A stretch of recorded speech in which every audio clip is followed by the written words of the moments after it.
Welcome to Toffee Blue View, your source for all things Everton. I'm Gerry. Terry and Max are here, as they tend to be.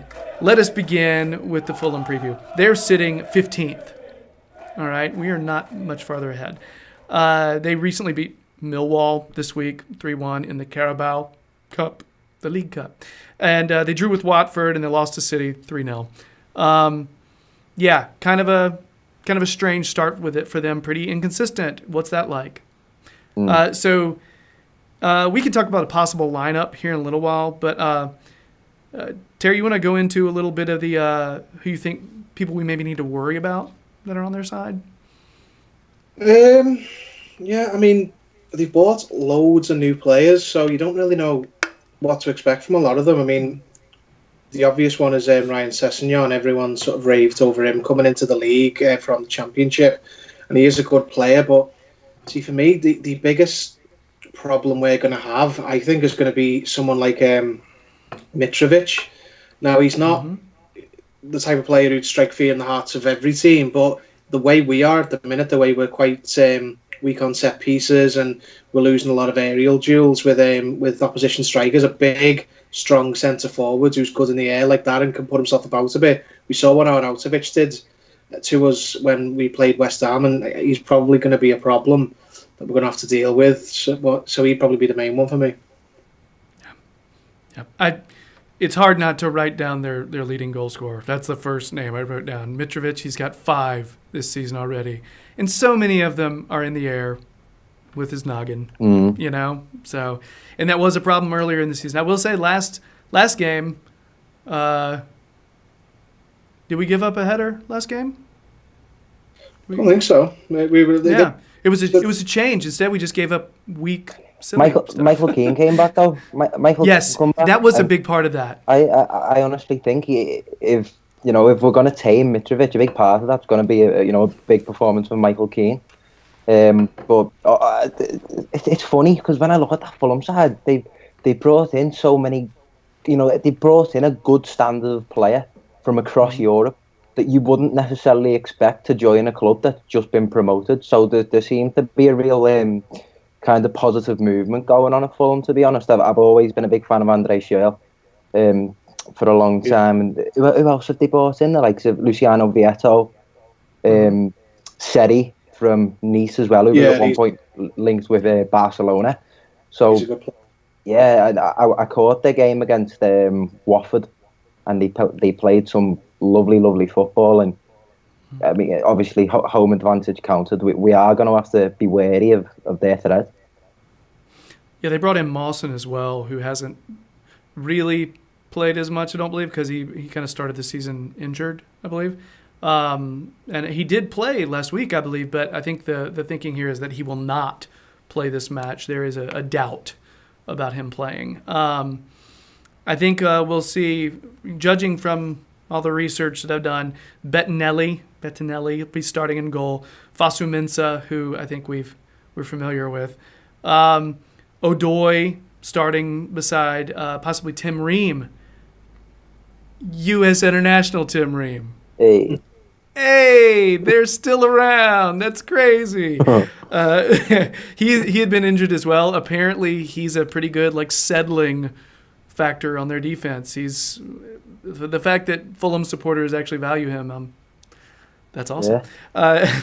Then you got Ryan Sessegnon, Seri, the way you were talking. Yeah, that guy is. I know a lot of us were wanting to purchase him for our squad recently. Kevin McDonald, Anguissa, Schürrle, Vietto, Mitrovic. These are. I mean, to be honest with you, there is quality there. Yeah. There's genuine quality there. That strike that Seri had a couple of weeks ago, that one he had from outside the box, his only goal this season, is it was sick. It was so good.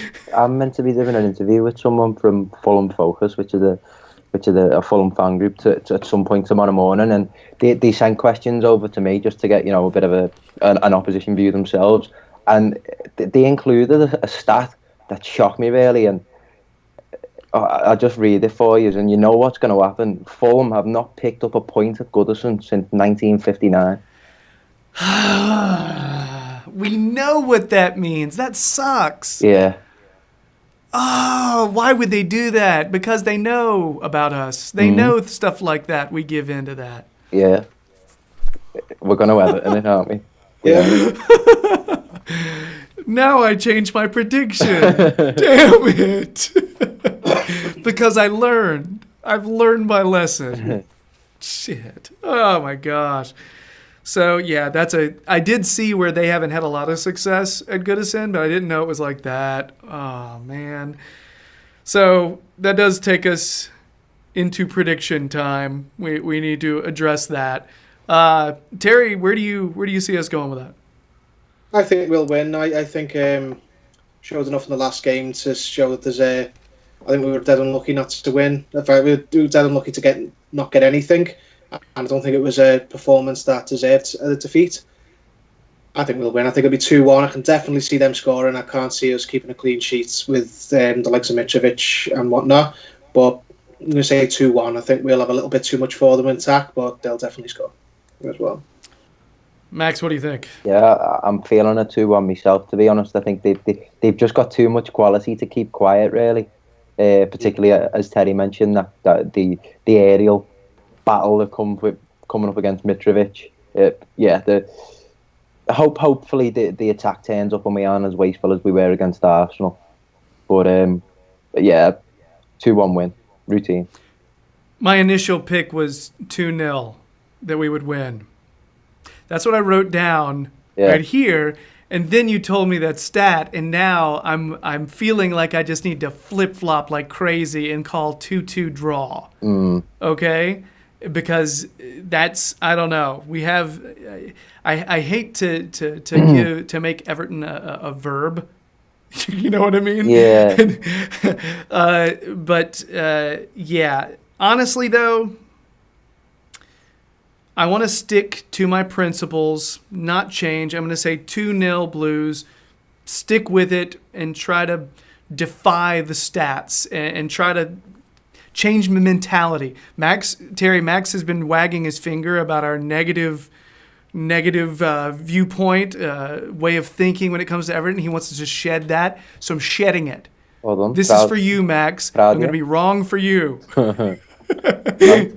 Just say it. All right. So yeah, I would say 2-0 Blues, and I'm going to even go on even more of a limb and say, dun dun dun, DCL scores. Well, you want to know why I'm saying that? That's your opinion, innit? You know what I mean? Because I want to see it happen. Yeah, I want to see it happen too. You know what I mean? I don't dislike. I just want to be specific. I like to make a stupid prediction every once in a while. No, I like Dominic Calvert-Lewin a lot. I know I've been slagging him off after that performance against Arsenal, given how wasteful he was. But yeah, I wish him every success, as I do everyone who plays for Everton. Yeah, we're gonna talk about DCL a little bit in the next segment, I believe. Probably, and we need to address Keane. Terry called it. Said some nice things about Keane earlier when we talked about our best 11. He slipped right in and did great. So we need to talk more about that in our starting 11 versus Fulham segment. Okay? So, guys, we good with our Fulham preview? Yep. All right. Yep. Then we will that'll be the end of our Fulham preview. Stay tuned for our starting 11 versus Fulham segment. If you're digging the videos, please subscribe. This close to 1,200 subs. This close. So do us a favor, subscribe to the channel. We'd really appreciate it. Additionally, you can find Terry on the Liverpool Echo fan jury. Check his Twitter. He'll be updating that whenever he writes a piece or whenever he shows up somewhere. So you can check him out there. Also keep an eye on Max's Twitter because he'll be popping up on several websites, including the Toffee Blues website, where he drops a lot of knowledge on there. So. Guys, let's move on to the next segment. So, bye.